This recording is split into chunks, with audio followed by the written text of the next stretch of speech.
Hello viewers, आप सब लोग को स्वागत है फिर से हमारा मसीहत रोस्टिंग हिंदुस्तानी मसीहत चैनल में। और अभी तक जितना वीडियो हमने आज तक पोस्ट किया उन सभी वीडियो में से एक महत्वपूर्ण बात यह है कि हम परमेश्वर की रास्ता में ठीक रीति से चलना और उसका वचन को अच्छी रीति से समझना, इन दोनों बात को हमको करने नहीं देता है। कौन? ये बेड़ियां। इन बेड़िया को हम परमेश्वर की वचन के आधार पर खुला करेंगे और उनसे हम बच जाएंगे। चलो आज हम अपना वीडियो में जाके एक और बेड़िया इस 10 बांस के बारे में क्या क्या बातें बता रहा है करके हम जांच लेंगे। चलो अपन वीडियो में जाएंगे। वचन कहता है, अपनी संपत्ति के द्वारा और अपनी भूमि की सारी पहली उपज देकर यहोवा की प्रतिष्ठा करना। इस प्रकार तेरे खत्ते भरे पूरे रहेंगे और तेरे रसकुंडों से नया दाख मधु उमड़ता रहेगा। बहुत अच्छी बात है। पुराना नियम की शब्द है। पुराने नियम की वचन में बहुत सारे भविष्यवाणियों की बात है और आत्मिक रीति से बढ़ोतरी होने का बात बहुत है। लेकिन ये जो आदमी अभी यहाँ पर पुराना नियम में से एक वचन निकाल रहा है ना, ये आत्मिक बढ़ोतरी के लिए नहीं, खुद का बढ़ोतरी के लिए और खुद का पेट को भरने के लिए करके अंत तक इस वीडियो को देख के समझ लीजिए। आप टाइथ परमेश्वर को देते नहीं हैं क्योंकि टाइथ उसी का है। टाइथ उसी का है, फिर क्यों ये लोग पूरा हाथ में एक कवर रख के उसमें पैसा डाल के वहां पर दान डब्बा में क्यों डालने का? और ये सब दान डब्बा किसके पास जाएगा? ये हमारा अपोस्तल नरोला और बाकी सब कलीसिया में जो टाइथ यानी 10 बांस लेते हैं लोग, ये सब लेके परमेश्वर के सामने जाके जैसा बलि पुराना नियम में चढ़ाता है वैसा ये लोग उसको जला के उसकी दुआ को परमेश्वर के सामने बलिदान चढ़ाएगा क्या? ऐसा तो नहीं होता ना। फिर इन पैसाओं को यहोवा परमेश्वर नहीं लेके जा रहा क्या? अगर वो नहीं तो फिर कौन लेके जा रहा है? जब इजरायली अपनी पहली फसल को काटते थे, किसी के पास अगर 100 एकड़ है तो वो जब वो 1 एकड़ 10 एकड़ काटता था तो वो फसल जाकर परमेश्वर के भवन में दे आता था। जरूर दिया था। इसके बारे में हमने गए वीडियो में देखा कैसा परमेश्वर की अजूरी में या परमेश्वर की भवन में दसवांश और दान और होम बलि और मेल बलि और कुछ भी दान को लेके आने के लिए परमेश्वर ने एक आज्ञा, नियम शास्त्र में आज्ञा बना के दिया था। पर वो कब तक? अभी नया नियम में है क्या? नया नियम में परमेश्वर का भवन कहाँ है? और नया नियम में परमेश्वर का भवन करके किसको बोला है? टाइथ हमें सुरक्षित रखता है, बरकत देता है। बहुत से लोग जो मन्नत की ताकत को जानते हैं कि परमेश्वर अगर तू मेरा ये काम करे तो मैं इतना पैसा इतना बीज तेरे भवन में दूंगा, ये भी बहुत काम करता है लोगों की लाइफ में। ये झूठ है। लोगों की लाइफ में परमेश्वर में इतना देता हूं, आप मुझे इतना देना, ये कैसा है? ये बिजनेस धंधा है क्या? परमेश्वर में आपको 10 रुपया देता हूं, ये काम सफल होना चाहिए, आप मुझे 100 रुपया देना। ये कहाँ होता है? संसार में होता है। मूर्ख लोग और जो परमेश्वर को नहीं जानता है वे लोग उनका खुद का देवता को और देव को ऐसा मान के उनकी प्रार्थना करते करते मुझे ये देना, मैं वो दूंगा। ये तो क्रिया का नियमन है, इसमें कृपा के काम कहाँ है? और आजकल विश्वासी लोग भी मैं इतना दे दूंगा तुम मुझे इतना देना। यहाँ धंधा हो रहा क्या परमेश्वर और विश्वासी के बीच में? और ये बता रहा ना लाइफ में बदलेगा। किसका लाइफ बदला?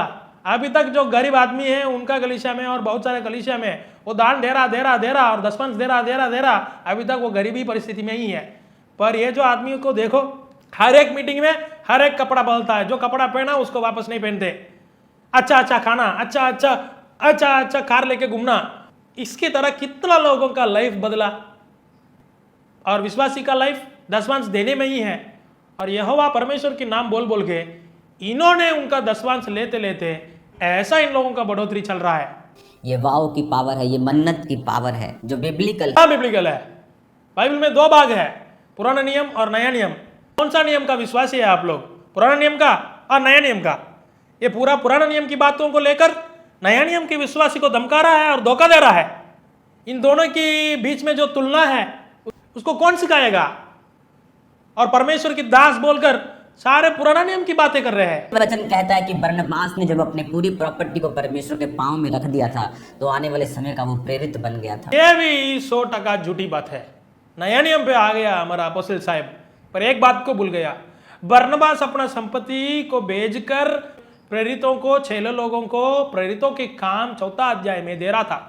पर उसके वजह से उसने प्रेरित नहीं बना, पर प्रेरित बनने का उसके ऊपर कॉलिंग था, इसलिए वो प्रेरित बना। और ये भी उनको नहीं पता। लोगों को ऐसा वाली झूठी बातें बोल के धोखा दे रहा है कि देने में इतना पावर है, तू दे दे और परमेश्वर तुम सारा दरवाजा खोलकर तुमको धनवान बनाएगा करके इतना लोगों को झूठी बातें बोल रहा है। आज आप लोगों से दो वचन को बांटने वाला हूं और उससे समझाने वाला हूं कि पुराना नियम और नया नियम के बीच में हम कैसा पढ़ा है और उसको हम कैसा पढ़ना चाहिए। हमारा लाइफ में परमेश्वर इतना अद्भुत पुस्तक और उसका वचन को लिखकर डाला, परिणाम से उसका आत्मा हमको ये सारे वचन को लिखकर अपने पास दिया है। जानने के लिए उससे हम मदद मांगे पुराना नियम और नया नियम की जो तुलना और उसमें से हम क्या आज पालन करना, इन बात में हम सावधान रहना पड़ेगा। इसलिए हमारा यीशु मसीह जब नया नियम में आया और उसका नया वाचा चल रहा है, आज हम नया वाचा में और नया नियम की विश्वास ये करके हम नहीं भूलने का। वैसा है तो पुराना नियम को हम फाड़ डाल देंगे क्या? नहीं। बाइबल के बारे में यदि हम जानना है तो पुराना नियम हमारा हड्डी की तरह है। हड्डी के बिना शरीर कड़े नहीं रह पाएगा।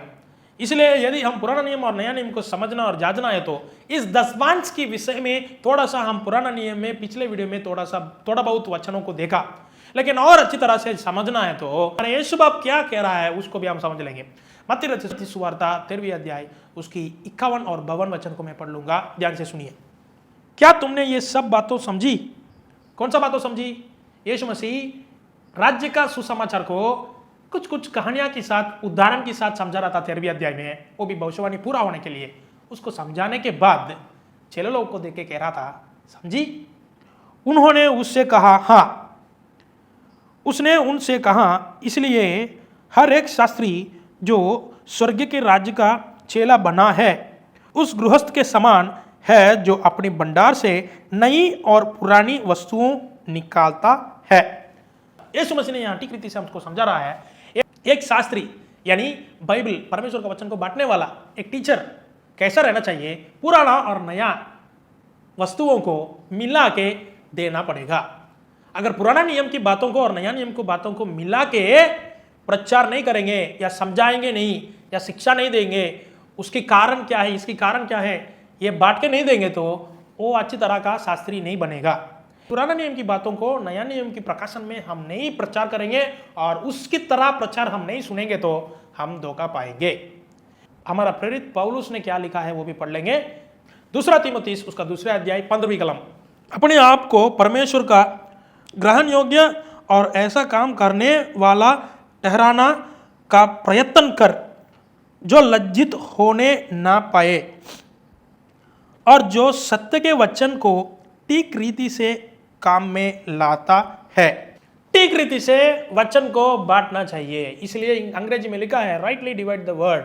उसका मतलब पुराना नियम की बातों को, नया नियम की बातों को अच्छी तरह से समझकर पुराना वाचा क्या है, नया वाचा क्या है, उसकी सच्चाई क्या है, इसकी सच्चाई क्या है, अच्छी तरह से हम बांट के उसकी सच्चाई को प्रकाशन से हम पढ़ना और उसकी तरह जीना बहुत जरूरी है। उदाहरण के लिए इस दशवांश विषय के ऊपर हम यदि चर्चा करें तो दशवांश के बारे में पुराना नियम में जो बोला वे बातें हम नया नियम में जहां पर भी जाएंगे तो ढूंढ के निकाल नहीं सकते। दशवांश के बारे में खास करके 2 बार नया नियम में आ चुका है। पहली बार जब यीशु मसीह के समय में जब पुराना नियम चालू थे तब यीशु मसीह फरीसी और सदूसी और बहुत सारे यहूदी लोगों को देखकर इस रीति से कहता था कि तुम लोग दशवांश को ठीक रीति से दे रहे हो, पर दशवांश सिखाने वाला जो विषय प्रेम, दया, अनुग्रह, कृपा, इन सब को छोड़ देते हो। तो दशवांश देना बहुत जरूरी है, पर उससे जरूरी दशवांश की विषय जो प्रेम, अनुग्रह, दया, कृपा है उनको भी करना पड़ेगा। इसको भी करना, उसको भी नहीं छोड़ना करके हमारे यीशु मसीह सिखाएगा। इन बातों को पकड़ के हम यीशु मसीह दशवांश देने के लिए कह रहा था इसलिए हम दशवांश देंगे करके बहुत सारे मसीह लोग उठ जाते हैं, पर वहां पर भी गलत करते हैं। क्योंकि यीशु मसीह जब रहने के समय था वो पुराना नियम का समय था। उसी समय में लोग खतना भी करते थे, प्रभु की भवन वहां पर थे और बहुत सारे लोग यहूदी मार्ग का थे, इसलिए वे लोग दशवांश और बहुत सारे दान, होम बलि, मेल बलि सब चढ़ा रहे थे। पर उसके बाद यदि आप नया नियम में प्रेरितों के काम में प्रभु की आत्मा की उतरने के बाद एक जगह में भी हम दशवांश की विषय को देख नहीं सकते। लोग बोल सकते हाँ हम देख चुका है, इब्रानी उसका 7वें अध्याय में दशवांश के बारे में लिखा है करके यदि आप बोलेंगे तो मैं उस वचन को भी आपके सामने ले आऊंगा और समझाऊंगा कि ये दशवांश की सच्चाई नया नियम में कहा है। हाँ जरूर वहां लिखा है इब्राहिम ने मेल्किसेदेक को अपनी दसवांश दे दिया था। मैंने गए वीडियो में सुनाया था कि दसवांश पुराना नियम में एक नियमन था और एक आज्ञा था करके। पर यहां पर हमको प्रश्न उठता है, इब्राहिम मूसा से पहले थे पर नियमन तो मूसा से शुरुआत हुआ, तो कैसा दसवांश नियमन का होता है? वो तो नियमन से अलग ही है ना, नियमन के पहले उत्पन्न हुआ था। ऐसा है तो मैं आपको पढ़ के समझाऊंगा। इब्रानी पत्री 7वें अध्याय उसकी 4 पद। अब इस प्रकार ध्यान करो कि यह कैसा महान था जिसको कुलपति इब्राहिम ने अच्छे से अच्छे माल की लूट का दसवांश दिया। किसको दिया? मेल्किसेदेक को दिया। इस विषय को आप उत्पत्ति 14 अध्याय पढ़ के समझ लीजिए। तो दसवांश महान मेल्किसेदेक को इब्राहिम ने दिया, तो वो कितना महान है करके यह कह रहा है। यहां पर दसवांश देने के लिए हमको नहीं कह रहा बाइबल, वो भी नया नियम में। यहां पर वो जो घटना हुआ था उसको यहां पर उसकी बातों को यहां विचार कर रहा है। उसके बाद नीचे लिखा है, लेवी की संतान में जो याजक का पद पाते हैं उन्हें आज्ञा मिली है कि लोगों अर्थात अपने भाइयों से चाहे वे इब्राहिम ही की देह से क्यों ना जन्मे हो, व्यवस्था के अनुसार दसवांश ले। ठीक रीति से वचन को हम समझना चाहिए। यहां पर दसवांश एक व्यवस्था की बात है। व्यवस्था के अनुसार, नियमन शास्त्र में नियमन के अनुसार, एक आज्ञा के अनुसार एक बात है। मतलब इब्राहिम दसवांश दिया, फिर उसके बाद वो एक व्यवस्था बना, इसलिए व्यवस्था के अनुसार दसवांश है। नया नियम में व्यवस्था के अनुसार जाना पड़ेगा क्या? अगर आप लोग इब्राहिम व्यवस्था के अनुसार नहीं परंतु वो व्यवस्था से पहले दिया करके बोलेगा, तो फिर मैं ये बात आपको कहूंगा, व्यवस्था के पहले ही कतना करना उन लोगों के बीच में रहता था।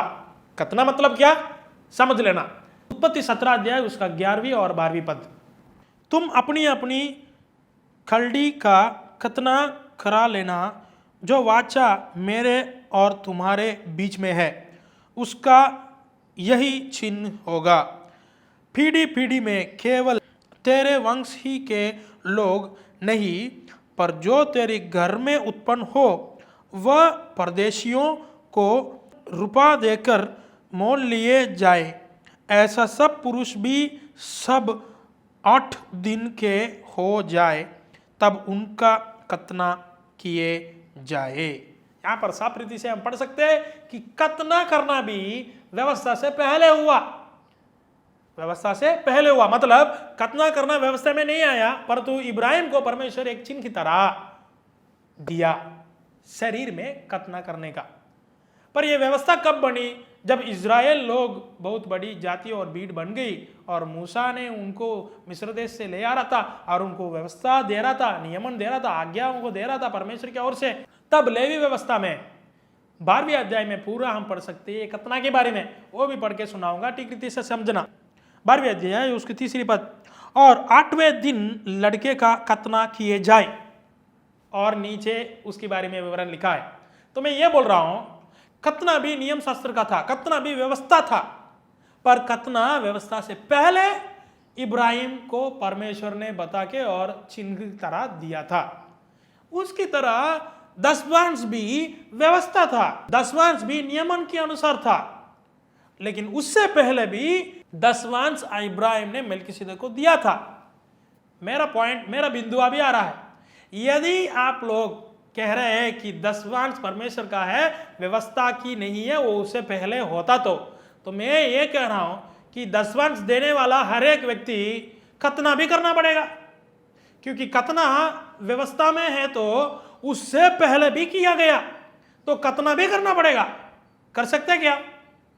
इसीलिए वचन को हम ठीक रीति से बांटकर समझकर नया नियम में देना मतलब क्या है वो बातों को हम समझने का, उसको छोड़कर पुराना नियम की व्यवस्था को लेके आके वो नया नियम में पालन करने का बोला, तो ये किसकी धंधा चल रहा है?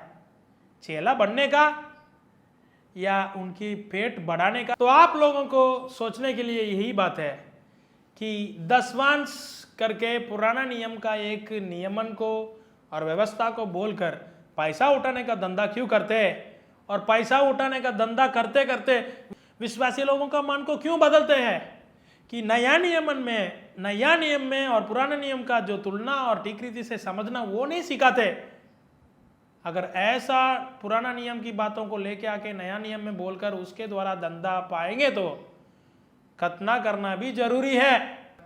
अगर वो रख के ये छोड़ दिया तो ये अपना मर्जी से भेदभाव करके परमेश्वर के वचन को घुमा रहा है और फिरा रहा है। तो आप लोग को क्या बोल सकता हूँ।